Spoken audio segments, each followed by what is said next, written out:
where do you see AI in particular helping fill some of the gap there at Commons and in other locations to be able to take, even if we extended that meeting or that visit out to 45 minutes, we still can't cover everything. And so when it comes to expanding the clinician into the patient's home and making some of those questions a little more approachable, right? That might be embarrassing to ask, to your physician. You're just thinking, I should know that, or they'll think I should know that. Where do you see that role kind of happening and occurring within Commons, and what are you guys doing now about it?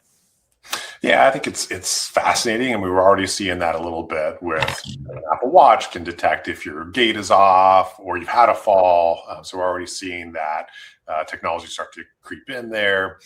I think the promise of AI is if we can collect all this data, AI can maybe find the signals that we aren't necessarily finding or asking about. So you have a tool within your EMR that has synthesized all this information on this patient and is able to identify proactively, okay, this person, based on these factors, is highly likely to fall in the next 6 months, whatever it is.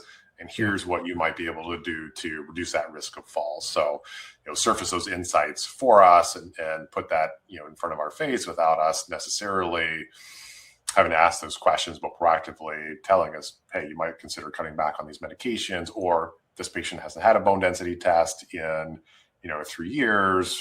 Let's go ahead and schedule one, or we've already scheduled one. Those types of capabilities are possible now, but I think AI is going to make that even more personalized, more robust, be able to surface that information for us.